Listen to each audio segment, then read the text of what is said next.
If you're an entrepreneur and you're interested in launching a business that goes from 0 subscribers to 4 million in less than 2 months, so you take to an incredible level so you can sell it for massive profits and also dominate a large chunk of a planet, so every single subscriber only goes through you and you make a profit from every single one, then you've got to watch this show. All answers will be revealed on Speak on Stage, and that's up next.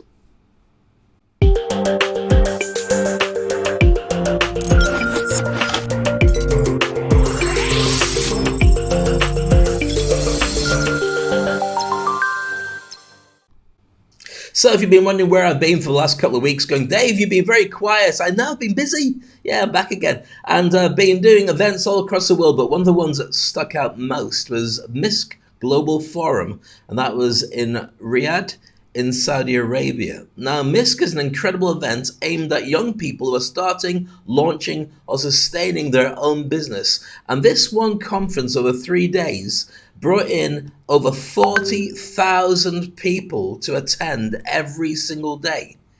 Absolutely unheard of, and some of the biggest stars from all around the world, from business, entertainment, commerce, you name it, all spoke on stages and shared their insights with the attendees about what they need to do to fast track their game. I was very lucky and blessed to host a forum called the Fast Money Easy Come, Easy Go session. I was joined on stage by 3 entrepreneurs that when you see them and connect with them, your mind will go, boo! I'm not going to spoil anything. Make sure you subscribe to the event. It's MISK Global Forum, and I've left the contact details for all the guests on stage inside the comment section of this absolute broadcast. So, without any further ado, here it is for you. Enjoy. This is Speak on Stage. Assalamu alaikum. Good afternoon, everyone. We're so delighted to have you with us in our 3rd session, in our 3rd and last day of MISK Global Forum. I'm Rima Sahibani, and I'm gonna be your MC for the day. Our 3rd session is entrepreneurial, titled as Fast Money, Easy Come, Easy Go. I personally find this session very interesting and important. So please join me in welcoming our moderator for the day, Mr. davecrane. Do you want to sit here or sit there? This one? Yes, thank you. And please welcome me in joining our special guest for the day, Mr. Athar Ahmed.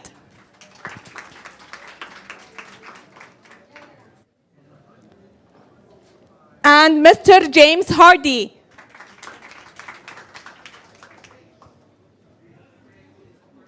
And our last speaker, Shiraj Hassan.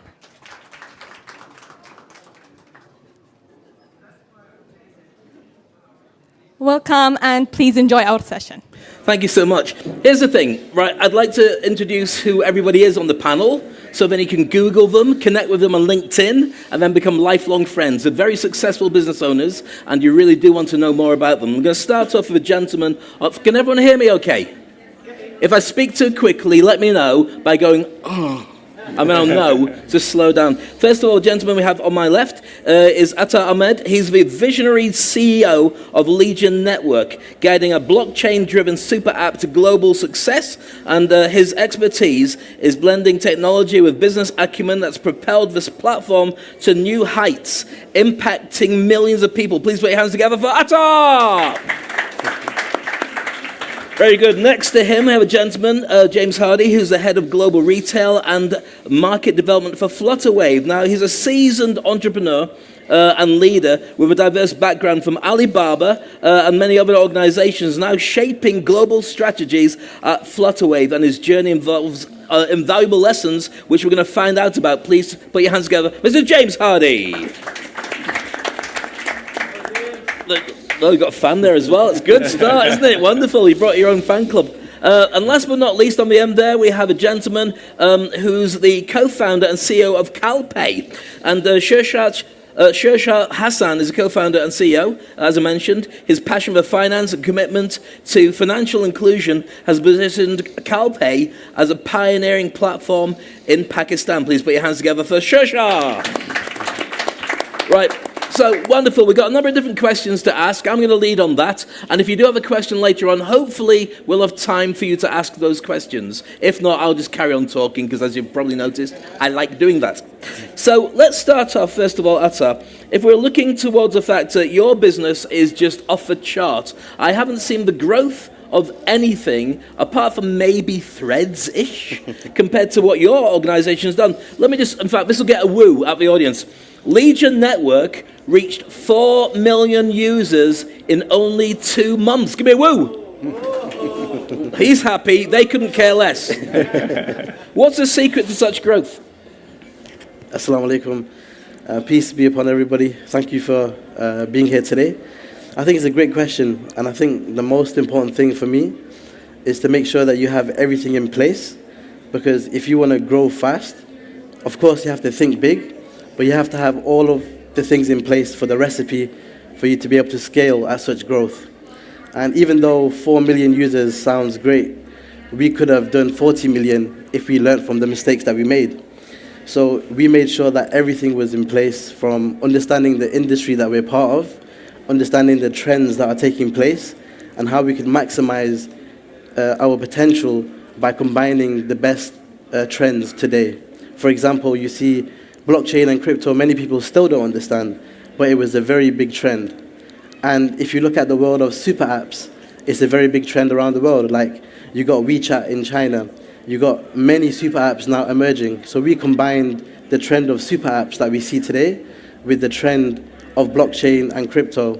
And by combining those trends and making sure that we actually develop from the ground up to provide a beneficial service, that's the reason that we achieved those numbers. Can I just refer, because you mentioned super apps. Is that like an app that wears like a big cape?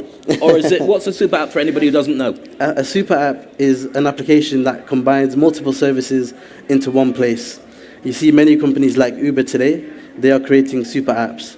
Even Elon Musk, X, he wants to combine it and turn it into a super app. So you don't have to go to different places in order to get different services. You will see the big giants releasing one single application where you can get everything that you need. So, for example, there's many super apps in shopping. You can get your groceries, you can get a taxi, such as Kareem. That's a super app as well.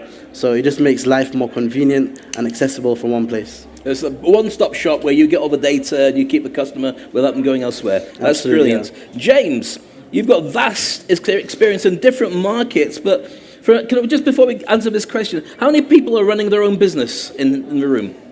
Okay. How many people are looking to start their own business? And how many people just came in because it was a good thing to do this afternoon and you thought... So when we're looking at people starting their businesses in different markets, and you've been doing this for quite some time, what would you see as the challenges and opportunities for emerging markets to do those startups? Thank you. Thank you all for having me here. It's a great pleasure.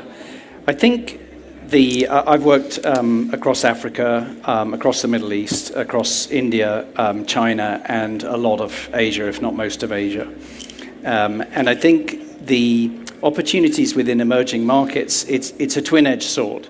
You need at least some base of infrastructure if you're really going to do something that scales. Otherwise, it's very, very difficult. But you also get huge advantage from the fact that there is a lot less competition when you are in emerging markets, because there are just far less people who have the education and resources to really focus on that product or offer that's going to scale. I think the second piece of it is that what people fail very often to understand is that so much of scaling fast-growing businesses is culture. The idea that my product works in X country and so therefore I can take it to Y, it works in Vietnam so I can take it to Malaysia, it works in India so I can take it anywhere else. There are very few companies that have successfully built businesses across different cultures, because there are so many nuances, and that is a huge challenge. There are many, many companies that have built businesses within one culture, sometimes within two cultures, but across multiple different cultures, apart from very simple businesses, funny enough, like Calendly or businesses like that. Those simple businesses can scale very easily, but if you're doing anything that has any complexity at all, then if you don't take advantage of or don't take into account the cultural element. And the other thing I think is that consumer businesses you want to start narrow and then go wide. So you want to dominate somewhere before you really go wide. And very often people launch into 4 or 5 countries and they boil the ocean and they fail. So I think that would be the overall lesson from emerging countries. I'm going to double down that question before I move on to our next question for Shersha. When you say you've got to start narrow, ultimately every business is in response to asking the question, what do they get out of this? How do you do that when you choose to start narrow? You've really got to look at the data. Do you do some checking out the market? What's the questions that you should be asking before you make that decision? Yeah, sure. I mean, I think the first question is, am I fulfilling a need within the country or the culture that I'm in? And the second question is, am I fulfilling that need to a population that can scale? So there's no point building a super app, let's say, for actuaries who make up, 0.3% of the population, because unless it's incredibly high value, you're not going to have a business that has any value. Yeah. So ultimately, you're looking for need and where there's a gap, and you're looking for the ability to scale. It has to be something which can scale in terms of the number of people that it impacts, and it also has to be something that can scale because there's very little manual or human intervention. This is for fast growth. I mean, obviously you can build a big consultancy. Nobody builds a big consultancy fast. It's slow. If you want fast growth, then it has to be as automated and as simple as possible. And there are different frameworks which we'll discuss later, I'm sure, around how to think about that.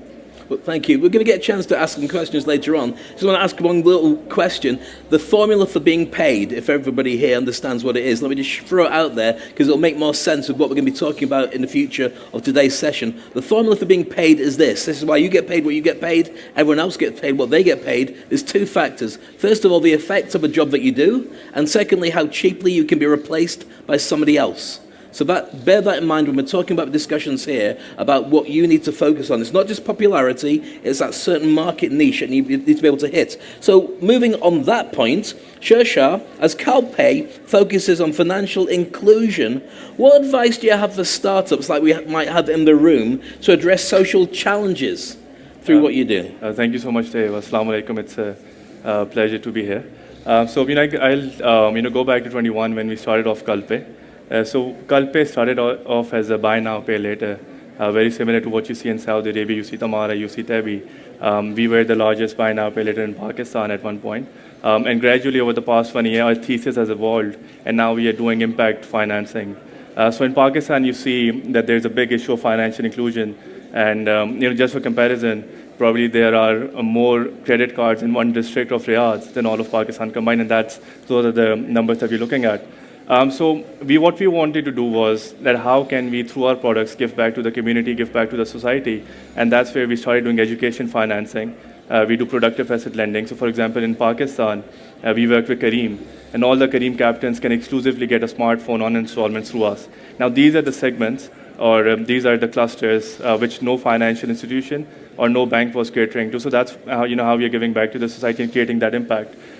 For someone who's trying to step into the fintech industry or any other startup, and their major focus is on giving back to the society or bringing about a social impact. The first thing is, how do you position yourself? You need to understand that is social impact a byproduct of what you're doing, or is that the main focus of what you're doing? Because that will really set the direction, right? Because if you look at every startup around you, there's one aspect of social impact in all of them. Even for Kareem, they're employing thousands of people across the globe, so that's certainly a social aspect to it. So you need to really think that through. And then, once that is clear, you really need to focus on unit economics and on building a sustainable business, because when you're a venture-backed company, you need to be a for-profit company, and you cannot. So you need to distinguish yourself from a not-for-profit and a for-profit company. So you need to think about monetization, and that's an issue. What happens with a lot of social impact companies, when it's time to monetize their products, they're unable to do so.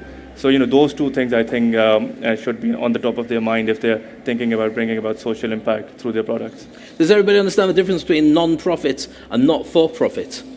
Because they seem very similar, and I know lots of top entrepreneurs get it mixed up. Do you want to explain what the difference is between the 2? I would like you to add to that.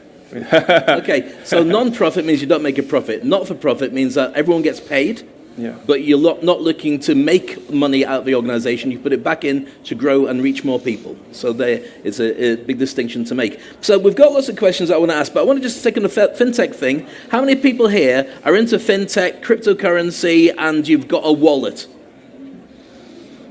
How many people here, so a couple of people, or maybe got really heavy arms, I just don't want to do it. How many people here are kind of like, I don't want to because I don't know what's going to happen next about it? Okay, and a lot of people who just don't like me and don't join in with anything. So that's interesting to see with the fintech, because I find that certainly we talked about emerging markets and the opportunities of what we're going to be looking here. Certainly fintech is adopted in lots of different countries, and crypto in lots of different countries, because of the instability of maybe the governments or instability of the coinage. And it's a great way to be able to do micro business as a direct result of that. So when you're looking at creating that, do you think that the government makes a big impact, or would you say that you can do it without getting the government's blessing in any of these different countries you're working with? I think the government's blessing is needed in every business, especially in fintech, because of two primary reasons. The first one is regulations. The regulatory environment in our country, because I come from Pakistan, and in everything that we do, we are 5 years behind the Western world. So something that's happening today in the US, we'll probably do it by the end of 2030. Our regulators and our government is a bit slower to catch up, but if the regulators are able to take the right direction, that really enables the ecosystem. So first, as point is about having a good regulatory environment, and the second one is, so when you are, especially in the fintech space, it's not just about what you are doing; it's also about what the ecosystem is doing.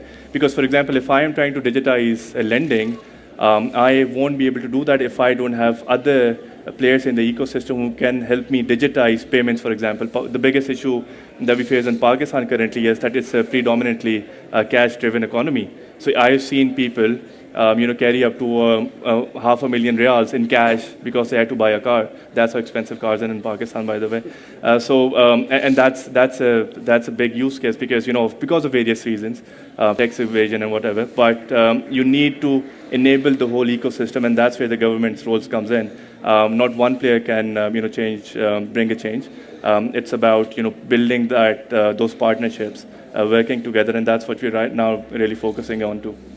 So when you see these people carrying these big bags full of cash, let me know. My brother's a really fast runner, and he'll be able to... No, I'm joking. So let's go back to the entrepreneurial mindset. For many of the people here running their own business, they're already in that kind of stream of thinking. But the term entrepreneur, of starting your own business, of going to make yourself successful, is going to happen more and more as an alternative to going to university and then going to get a job in an establishment and going on. What would you say, and this is one by one for each of you, what are the key qualities you would say about being a successful entrepreneur? What makes you so good at what you do, and what would you say other people should have as well? Yeah, I think it's very important to understand that for you to be successful, it's going to take time, and most businesses are like babies. That's the way I like to think of it. So you will never rely on a baby that's just been born. You have to nurture the baby, you have to be able to reinvest, and you have to let the baby grow. And in the future, just like you said, you have to keep putting back into the business. So the psychology should not be, I can replace my job immediately by starting a business. Entrepreneurship is about providing value and a service that people want, and that takes time. So for me, it's very important. I used to have a mindset before, like I want to quit my job, I just want to be a businessman, I want to be an entrepreneur. But through experience, I realized that it's not just about being fast and making quick decisions. So now I tell people, if you have a job, you're in the best position today to start a business, because you have a source of income that you can rely on. So you don't have to rely on the business that's a baby that you just started. So it makes a lot of sense for you to make sure that you're stable in a position to nurture your business, and that way you're in the right place, the right mind frame to launch a business and nurture this business without being desperate. Desperation leads to actions that don't make sense. So for that reason, I think it's very important for your psychology and your mindset to be correct. And have a long-term vision, because even if you make fast money like this topic is about, you don't want it to go fast. And if you have a long-term mindset, you will think of a sustainable business that makes sense, and you will become like the Googles and the Microsofts that are here after the 20, 30 years of the internet boom. those companies are still here because they had a long-term vision. And I think not having to rely on your business to provide for your immediate income is the best way to start a business because you're thinking long-term.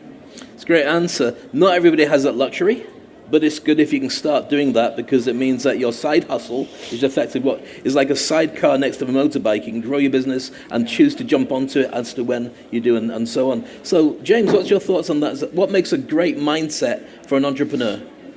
I think there are probably 6 or 7 components that you want to build. I think the first one is actually self-belief. And that's a challenge for a lot of people, that you have to actually believe that you can be an entrepreneur and that you can build a big business.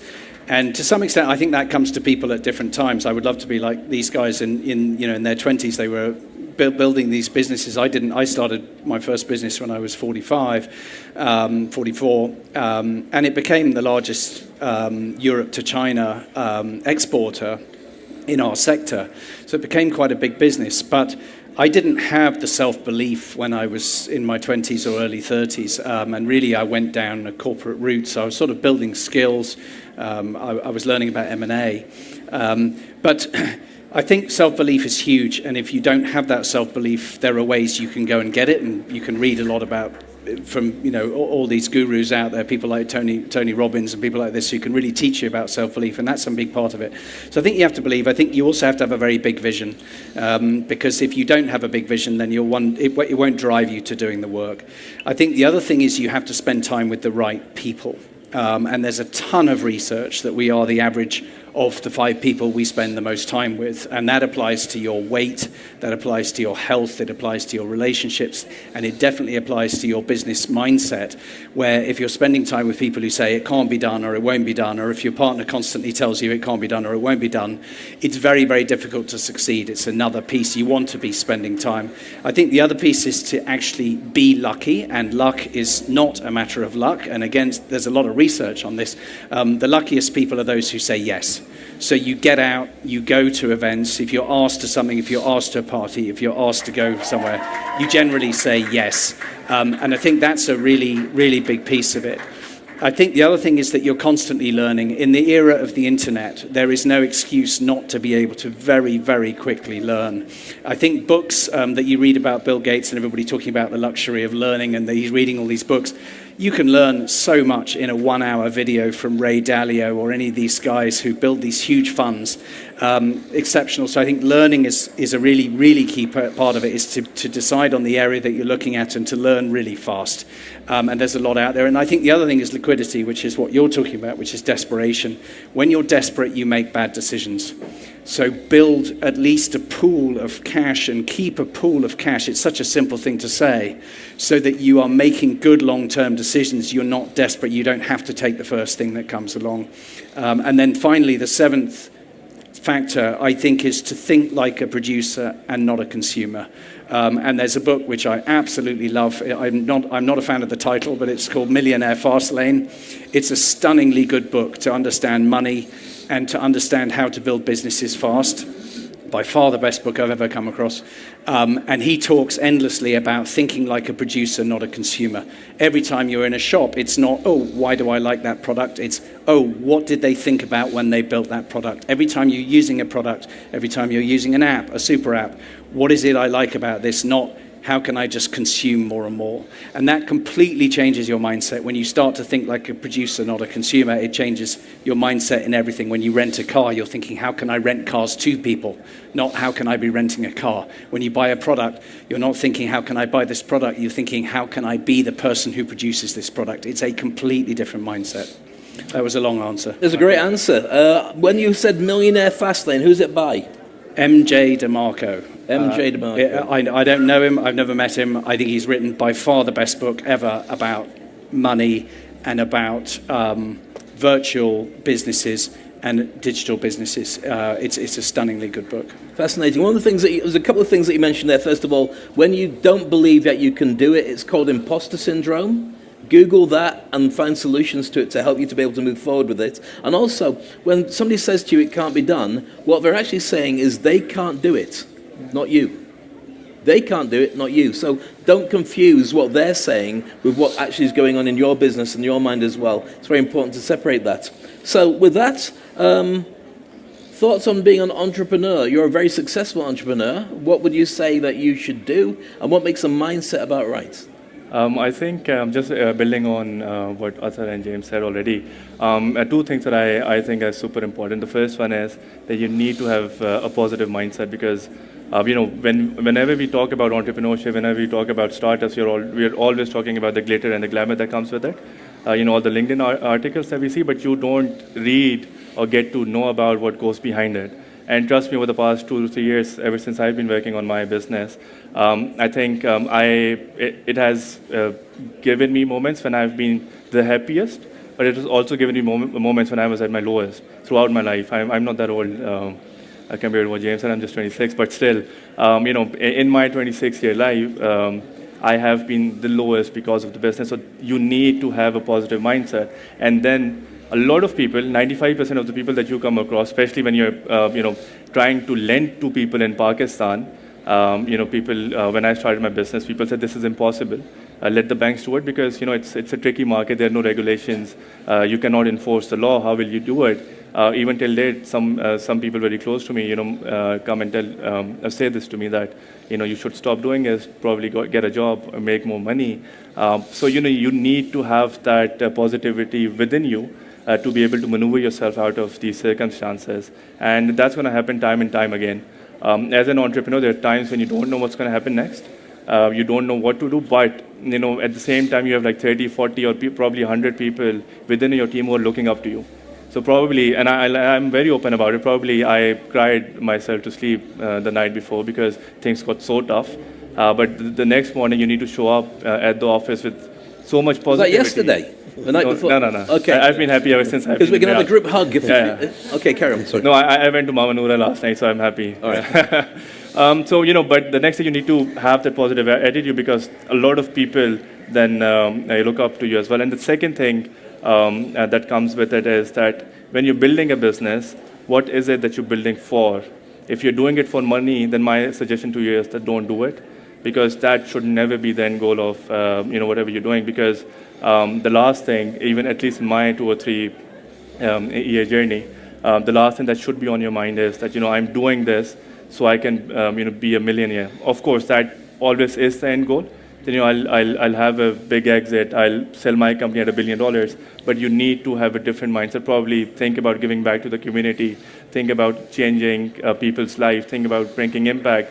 If you're working for the people, if your mindset is human-centric, and that's when you will do good. And during the lowest moments, that really keeps you doing this as well. So that's my take on that. Excellent. Okay, so now we've looked at the mindset of entrepreneurs. Let's look at the skill sets and what you need to be able to do, or what you need to be able to learn, and whether you should just throw yourself in the deep end, and as I say, jump and grow wings on the way down. What skills would you need to have in order to be an entrepreneur starting a business of your choice today? I think it's very important to understand that it's going to be very difficult. You're going to have to be resilient. You're going to have to be able to learn new skills. And the best way to learn, I believe, is to fail, because there's really no such thing as failure, just feedback. So the more feedback that you get, the more you can change, and it's very more likely for you to be successful. So I think skills, one famous quote that I always remember is, if you work from 9 to 5, it's what you do from 5 to 9 that makes you rich. So you have to do things that nobody else is willing to do. When people are tired and they want to go sleep, are you going to be that person that does a bit more research and development and starts their plan? Are you going to be that person that's willing and searching and seeking new skills? Like with all this new technology that's coming out, you see the TikToks and you see the YouTubes and you see the AI that's coming out today. How many people actually study how this is going to benefit their business? Because some people will never know, and some people have already started. So you have to be first. You have to be willing to know that in this day and age, there's so much more competition. So you have to be fast. To make fast money, to make a business that grows fast, you have to fail fast. You have to learn fast, and you have to do it now. So I think that's a really big part of the big now, is understanding that all of those skills that people took time with before, it's a very competitive market. You're not just competing with people in your region now. Everybody is focusing on a digital landscape, and people in every corner of the world are competing in your industry.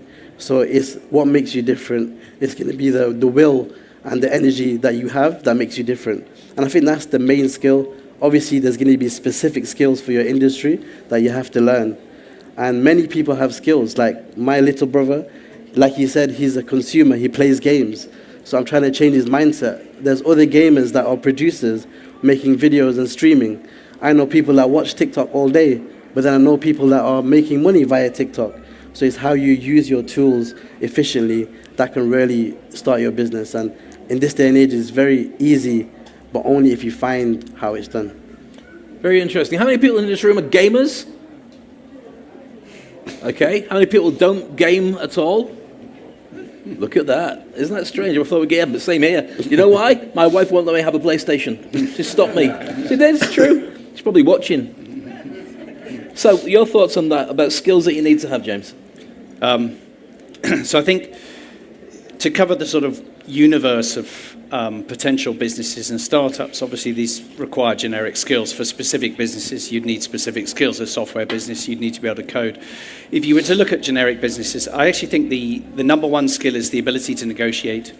Now, it probably makes no sense in a Saudi audience, in a Saudi culture, to talk to people about negotiation, because people, fundamentally, it's built into the culture in a way that maybe it's not so much in the West.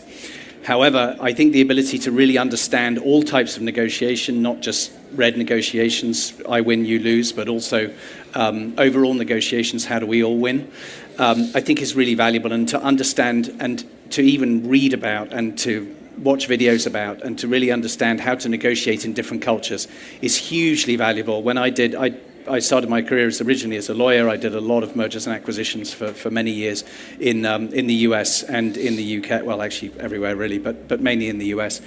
And the one thing I learned in that is that many deals fell apart and many fundings fell apart, people trying to get funding, because there was just a cultural misunderstanding during the negotiation. So I think learning the skill of negotiation is an incredibly important skill, which actually transfers across every single part of business. And it's amazing the number of entrepreneurs who never really got the benefit from what they did because they weren't good enough at negotiating. And that would be the same for everything. And throughout your life, you want to be able to capture the value that you're creating. And there will always be people who will try and capture the value that you're creating, and you want to make sure that you can do it. So I think that's part one. I think part two is to really understand money and understand how money works. If you're going to try and make a lot of money, that's really where to go. Again, I would refer you back to Millionaire Fastlane. I read a lot, I watch a lot of videos. It's the best content I've ever come across. Buy that book. Saves me a lot of telling you things. Just superb book. But I think it's really understanding what money does. And I think the other thing is to have at least a broad understanding of macroeconomics. And again, you can go to YouTube, watch the videos of Ray Dalio. He does all these great videos. He runs the world's largest hedge fund. He does all these great videos on macroeconomics. If you understand macroeconomics, you can then understand the framework that sits behind any business that you're going to be building. You can understand what governments are trying to do, what regulators are trying to do, what they're trying to do on wealth. And even if you were to, let's say, look at cryptocurrency, if you understand currencies and what gives currencies value, then you understand cryptocurrencies and whether that cryptocurrency is valuable or not. An amazing number of people, particularly young people, have rushed into cryptocurrency without understanding that if there's not something backing that currency, or if there's not an asset that sits behind it, then there is no value, unless there's some other type of value that's being created, blockchain, whatever else it may be. So I think those would be the three: negotiation, understanding money, understanding broadly, big picture macroeconomics, and what drives economies, because that allows you to delve down. And then I think finally, just the point that you were making in terms of persevering. When you're young, you have the ability, because you A, have the time, and B, you generally don't have the commitments, that you can just get out there. So you want to have a bias to action. Your time frames should be short. How big a business can I build in 18 months? How big a business can I build in 2 years? And always a bias to action. It's not spending ages researching. It's just get out there and build the business and research as you go along. And just start things, start, fail, start, succeed. But be really fast, because I promise you, in your 40s and 50s, you lose that ability. You have a whole bunch of financial drains on you.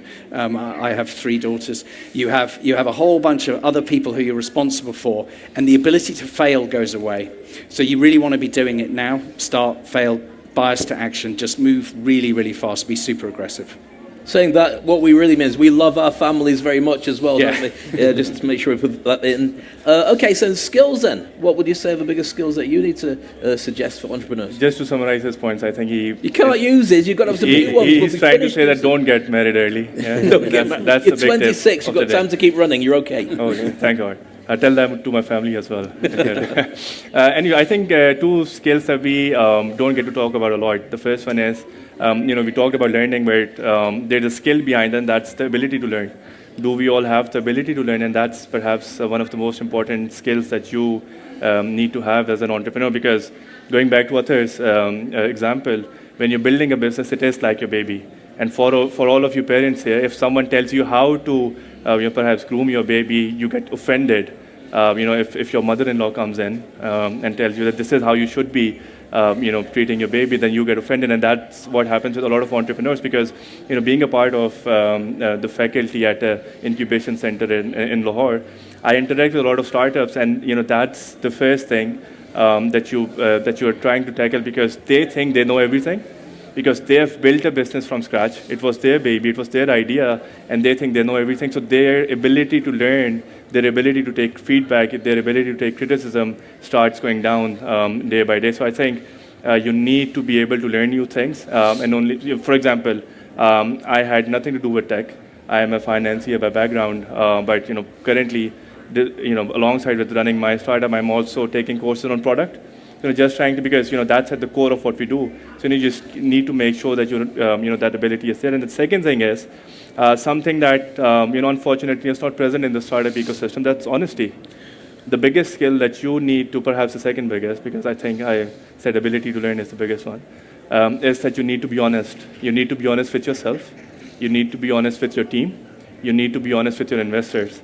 Something that certainly is missing from the startup ecosystem. And the most important one certainly is being honest to yourself.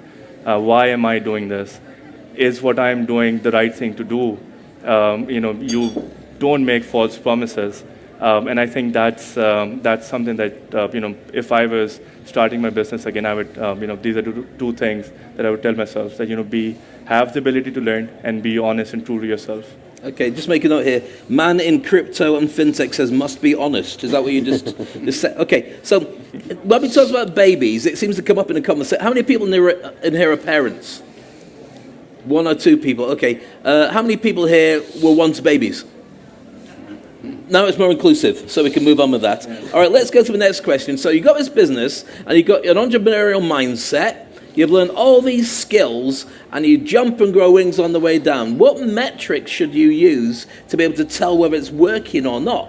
Because you're really keen and you're enthusiastic and you hope it's going to work. Does that mean that it's actually going to work? And how can you check with the analytics to make sure that everything is staying on track? What's your thoughts? Yeah, I think it's kind of what Shah just mentioned is the false hope. If you don't do the numbers and if you don't look at the metrics, you can't really analyze where your business is going. So I think honesty, being able to have targets to achieve milestones that you want to achieve, and then looking back and understanding whether did you achieve those things, is this actually going to benefit the business? For example, my business, we had enormous growth in the beginning, but that growth doesn't last long because initially there's lots of hype, especially in my industry. There was so much hype in the beginning and everybody wants to get involved. But when the markets go down, the interest starts to decrease as well. So then you start to ask yourself, is your business only going to be a seasonal business that works in certain environments? Or are you going to be a sustainable business that can win in any environment? And what do you have to look at? So for us, it's very important to look at the numbers. So I always check how much downloads we have on the App Store. how many people are actually buying the paid version of the app, understanding, is this going to be sustainable? Are we going to generate enough revenue for ourselves to fund ourselves, or do we need external funding? Have we raised funds, and how long do we have for these funds to help us run our business? Because nowadays it's very easy to raise funds. Many businesses find it not too difficult, especially if they have a great idea. But how do you make sure that the cash flow and the burn rate is decreasing while the potential for you to earn revenue is increasing? And you can't ignore the numbers there. You have to sit down, and if you're not the expert, you have to speak to the experts. If you don't know the exact numbers, if you don't know which metrics are the best for your industry, then you should speak to the experts who know these things. So that's where it's a team effort. You have to make sure you're speaking to the right people. If you're the person with the idea, then make sure you have the right person in accounting. You have the right developers working on your team. So everybody has to be, it's like a collective feedback. And these metrics will define whether your business is going to be successful or not. So it's very important. Like, otherwise, you're just starting a business, raising funds, having a few customers, but you don't know how long it's going to last. And it's the worst feeling in the world, where you think that your business is going to do well, but then everything crashes. So I think it's very important, these metrics. I think every business, of course, has its own metrics that you need to look at. So the examples I gave for my app, it's very sensible for me to look at these metrics, but for different businesses has different metrics, and yeah, like, it's very important. Thank you. James, thoughts on metrics and feedback? Yeah, sure. So I think there are two types of metrics that you're looking at. You're looking at metrics in relation to whatever business you're building, and then you're looking at metrics in relation to yourself. I think in terms of whatever business you're building, generally you want to pick a maximum of 3 metrics that really matter for the business, that you're constantly monitoring and judging yourself on, whether that's monthly transacting users, monthly active users, retention rates, whatever that metric may be. And really, when you're raising funds, you also want to kind of broadly agree what the metrics are, because it's amazing how often businesses say our metric is X, and the funder is in the background saying, actually, we think Y is the metric. So it's better to have those conversations early on. That's part one. I think also, obviously, you always want to be on top of the financials for all the reasons that Attar said. It's unbelievably important, and it's amazing how many founders forget about that.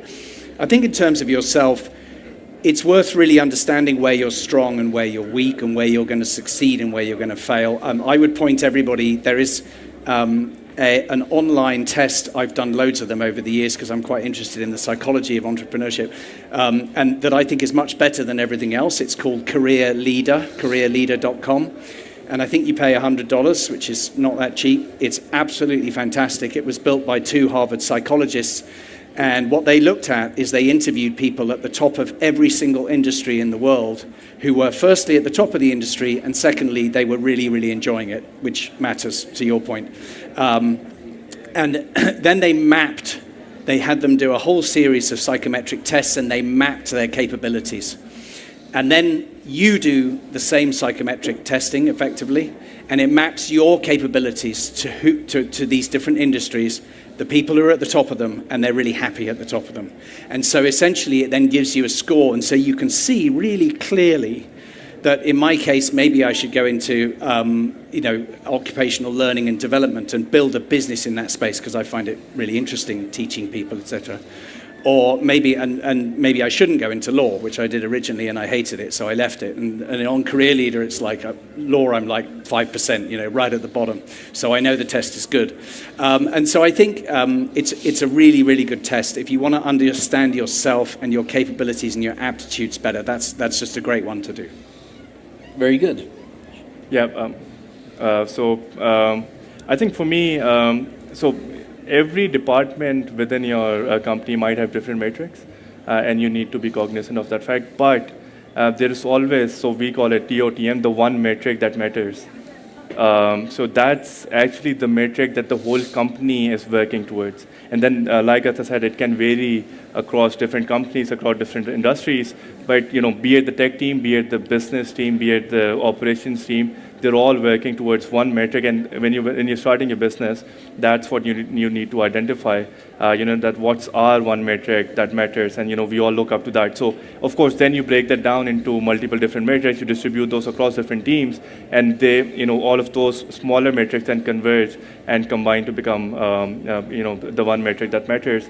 And just taking, tackling this question from a more of a theoretical point of view, I think being a business owner, being a founder, one thing that you need to always keep in mind that when you are committing, you always under-promise and you overachieve, especially when you're running a startup. And the reason for that is when you're a young company, you're still raising funds, you don't have a lot of capital, you don't have a lot of resources. There are so many externalities that can affect your business because, and you're not a Nestle who's been working for the past 100 years, or you're not a Toyota who's been working for the past 80 years. So things can really go wrong sometimes. And there's so many things that are not in your control, those externalities. And, as a venture-backed company, you're always in touch with the investors, communicating everything to them. Under promise, overachieve, and keep a lot of margin for things that can go wrong, because trust me, things will go wrong, and they do.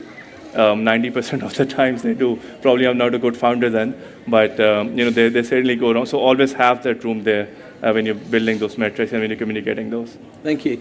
I'm going to ask you a question now, to all three of you, and it's kind of like one of those job interview questions where they say to you, so what are your biggest faults?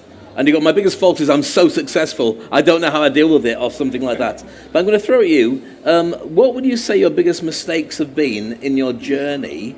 And if you were to turn a clock back, what would you have done differently? I think it's kind of what I mentioned in the beginning. Like in the beginning, I had a mindset where I just want to be, I want to follow the glitter and the gold. I want to be a businessman and I want to be successful. And sometimes that makes you rush. And especially if you're young, you make many decisions that you regret in the future. So one mistake that I made was I jumped into business without having the right mindset, or without understanding how to fund my business and how to have a long-term vision. And I think now I tell people, when I used to work, I used to hate my job. I used to feel depressed and I had no sense of fulfillment. But now I realized if you change your mindset, all of these mistakes that I made, I want to make sure that nobody else makes these mistakes. So what I tell people is, if you have a job, it's great. What that means is you're investing your time in somebody else's business so they can invest their money into you and your business. So maybe the employers won't like this, but if they really understand, and if you go to work understanding that you're investing all of your time for this person's business to make sure it's successful, I'm sure they'll find it okay if now you think that they're investing their money into you and your business. Because the biggest return on investment for them would be that this great individual once worked for me. And that's an amazing feeling. So what I tell people is, you have to change your mindset. You have to use all your resources. If you're a student today, it's one of the best times to be a student. So much access to knowledge. So I think my failure was not using those resources properly, or having the wrong mindset to flourish early on. But now, of course, I made so many mistakes, and now I get excited to make mistakes. So don't have any fear of failure. Fail fast and be excited to fail, because the biggest mistake is trying to be perfect. Nobody's perfect and no business is perfect. So yeah, so that would be my biggest lesson and biggest fault, was being afraid to fail. But now I'm not afraid. I want to keep failing. I don't want my business to fail, but I want to keep failing in many aspects of life so I can learn more. It's all learning curve stuff, isn't it? That's absolutely, ultimately. Yeah. James, your thoughts on the mistakes you've made? Because I started like you in law and clearly didn't last very long. Yeah. I think it's probably two. I didn't start being an entrepreneur early enough and young enough, and most of you, probably all of you actually in this audience, have that opportunity. And I think it's the opportunity you should be taking. You've got more energy, you've got far less to lose, and you can repeat and recycle much faster. I think the second thing would be is when you're building your business and it's growing really fast and it's successful, you actually want to still think in relatively short time frames. I think it's very easy to start to lengthen your time frame because you're like, well, this is going to last forever. And that was a mistake I made when I was building my business. We had incredibly fast growth for the space we were in, and it really, really grew fast. And we were just about to float it onto the alternative investment market on the London Stock Exchange, and COVID arrived. And it basically completely wiped out the business. I'd spent 6 years building this business. It was a big business, and it was worth millions and millions of dollars. Now, luckily, I've had a couple of IPOs with a couple of companies, so it wasn't a total personal disaster. But on the other hand, that would have been my biggest exit. And I missed out on it because I just waited too long. And there's always stuff that comes out of left field. Sometimes it's a regulatory change. Sometimes it's a pandemic. Sometimes it's something else. There's stuff that comes along that destroys what you've built or destroys a big piece of the value. And so the key, in fact, in hindsight, would have been take money off the table earlier. And that really means getting investors in earlier and taking a stake in their business, taking a stake in a roll-up. Just look in 2 or 3 year timeframes. I really think, because then you haven't wasted too long. I think when you're looking at 5 or 6 year timeframes, you start to have a lot of eggs of your lifetime energy and drive. You start to have a lot of eggs in that 5 year bucket, whereas you want loads of goes at 2 or 3 year buckets. It's a much better psychology. It gives you much more, a much greater sense of fire driving you, and energy and aggression, because you're looking at really short time frames. And so I think it creates the right mindset, which is I've got to get there really fast, and that's the mindset you want. Before we go to Shersha, can I just return back to what you said then? When you build a business then, and your thoughts on, should you build it to sell it? Should you build it to live in it? Should you be, I'll just start it and see how it goes? Well, because most people do it because it's their passion, or it's because they find a gap in the market, and we don't even think about the sales bit at the end of it. You think that's a mistake? No, I think that the best, and there's actually quite a lot of data and research on this, is that the best businesses are built out of passion. And so people are trying to build something that means something to them, whatever that meaning is, and people can find meaning in almost anything. People build financial services businesses, which I wouldn't find meaning in, but they actually find great meaning in it because their grandmother lost a whole bunch of money in the 2009 crash. So people find meaning everywhere, so I think you can never understand where somebody else is finding meaning. But I think that is really important, is this idea that I want to produce some sort of positive change. That tends to be the way those businesses grow fast. But at some stage, you start to think about, how can I grow faster? And that usually requires more funding, unless it's a highly cash flow positive business, and that's rare. At some stage, you start to think about funding. And also at some stage, because you've worked unbelievably hard, you think, what's in it for me? And at that stage, you're looking for a sale, an investment, a float. There are, all of these different ways to exit the business, or just at least spread some of your risk. And I would argue that broadly, you want to do that at any time. You can't be sure that the crypto boom is going to carry on forever, that the fintech boom is going to carry on. And recently we've had a fintech winter. Did you just diss their businesses then? Yeah, I think so, yeah. It's not about their businesses. Fight. It's about the environment. It's just the environment. The environments change. And you see it actually, and you see it. We've already had it in some parts of the crypto world. So I think that it's always about that being quick, but building it because it's something you're either really interested in, really passionate about. If you just build stuff to make money, it tends to come through. You have the wrong mindset. Your mindset is not a giving, driving value mindset. Your mindset is a taking mindset. And in fact, it's the giving, creating value, because actually it's creating that value that actually builds the money. Just to add to that, and you're right about the passion thing, there's 3 things when I mentor people that we should look at. First of all, what are you really good at doing? So you know that you're very good at doing it. It's not just a bit of fun. What are you passionate about doing, and what will people pay for? Yeah. If you get those 3 things together, you've got a sustainable business that will keep you happy, and you can do for a very, very long time. And you can be flexible enough as long as you have those basic metrics. Shersha, over to you. Mistakes in your 26 years. Yep, I think, so I was 18 when I started my first company. I could be your granddad, you know that. I don't think I am, but carry on. I thought you were young. So I was 18 when I started my first company, wrapped that up in 2 years. Then I was 20 when I started my second one. And this is my third venture right out after college. I started this. I think that was the biggest mistake I did, because that's, as an advice, once you graduate from college, spend some time in the professional industry, because when I started out of college, I had zero network. I had no connections. I did not know how business operate. And because this was the first venture-backed business that I was building, and I lacked that basic experience that you would get from working within a company, within an organization or a startup. So spend some time in the industry, because you find mentors there. You have senior people who've been in this industry for long. You learn from them, and that's when and like Atha said, you need to have something on the side that's making you enough money that you can sustain yourself. So your baby doesn't get too burdened by when you're relying on it. So give yourself that time in the industry. I think 2 to 3 years would be the right time for me, because then you get married like these guys there, and you have those regrets that I couldn't start early enough. I think that's the right time for it. The second thing is waiting for a perfect product. If I was to start this business again, initially, because I'm not a technical person, I got a co-founder on board from the same college that we were from, spent 1 year working on the product and trying to perfect it, and then left the company, and it was just me then. So if I was to start this again, I would start a business with nothing more than a Google form, and that's it. You don't wait for a proper product to be rolled out. You don't spend your energy and your resources on that, because in many cases what happens is you spend so much time on building a product, getting things perfect, that when you roll it out in the market, there's no user who wants to use it. Because we product managers, generally we have the fear of testing our products out, and the only people we talk to about our idea are our family. Your mother is always going to encourage you, right? She thinks you are the most good-looking person in the world.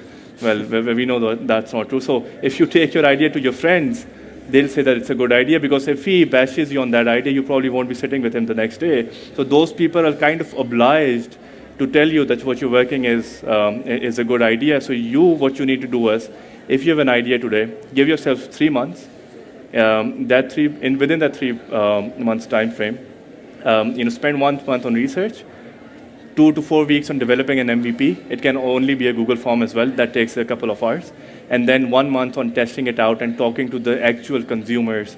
For example, if you're selling or making something for college students, you need to go inside a university or in a college and talk to those customers if they will be willing to use your service. And then the second thing is, it's not just about getting signed. To say 2 things.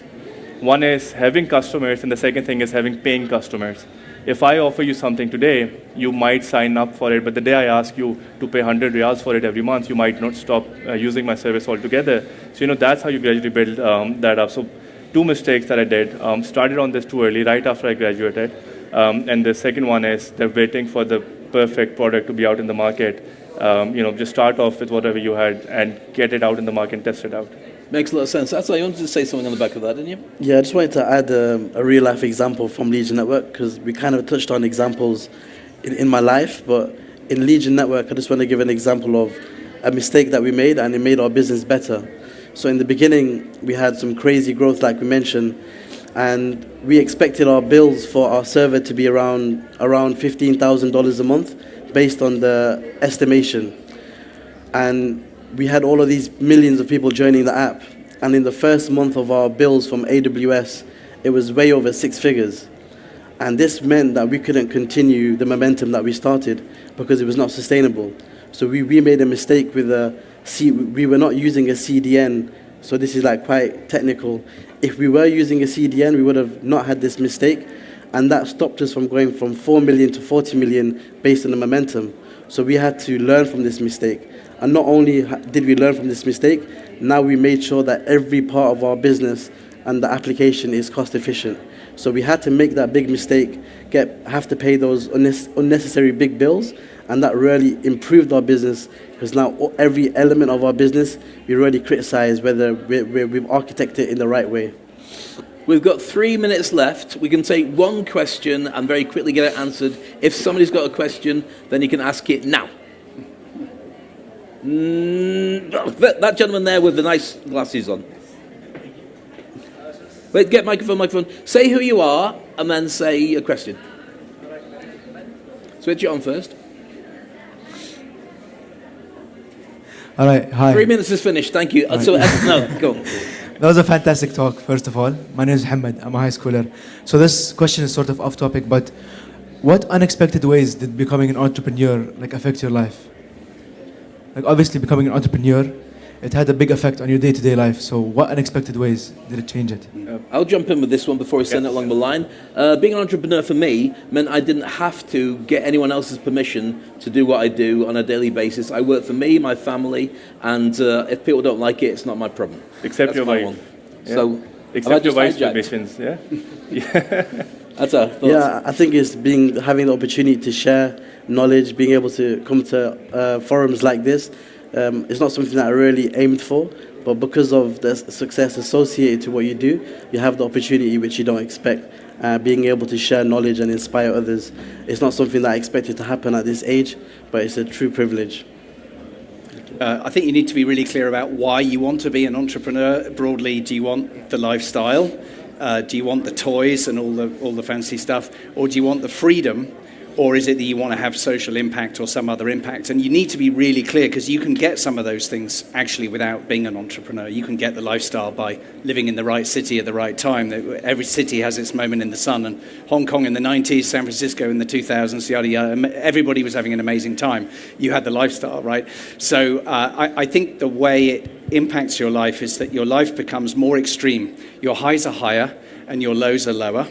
I think that's the part. Your financial highs are higher, your financial lows are lower as well, so it becomes tiring from that point of view. But the excitement is huge. I think the other thing is to make sure that when you go down that journey that you're not neglecting family, relationships, friends, because it's very easy to become obsessed. And at some stage you suddenly realize actually that's a negative. So you have to really be very deliberate about making time for all those relationships. Otherwise you get a lot of very, very, very wealthy top level entrepreneurs, and that's all they have. They have no relationships, no family. So that's something to be avoided. Sorry. Yeah, all that money must make them sick. Yeah. I think just to very quickly sum it up, I think one thing that I didn't know, something that was unexpected for me, was that this is not just a business, it's actually a lifestyle that you're adopting. Because once you start working 16 hours a day, which I initially did for the first 1 or 2 years, you have no time for your family, you have no time for your friends. I live with my family in the same home, because we had a very similar culture in Pakistan too. I don't get to see my nieces like 3 or 4 times, 3 or 4 days in a stretch, or despite living in the same home. So it's a lifestyle that you adopt. You'll have your friends cursing you because you don't meet them. But you need to make sure that your mental health always comes first. Always keep that in mind. You have time for other things. You have time to go out to the gym. You have time to go out for a run. You have time for other things too. Because if you get too into it, trust me, I'll give you a year max. After that, you'll be so burned out that you'll be looking to do something else, and that's not where you want to end up at. Talking about burnout, we've run out of time, unfortunately. So I've got to thank, first of all, Attar and then James and Shershaw for being amazing guests. Give them a round of applause. But most of all, thank you to you guys for the great welcome you've given us in your country, and also the fact that even though Cristiano Ronaldo was out there, you stayed with... No, he wasn't really. You stayed with us. Give yourselves a massive round of applause, and thank you so much.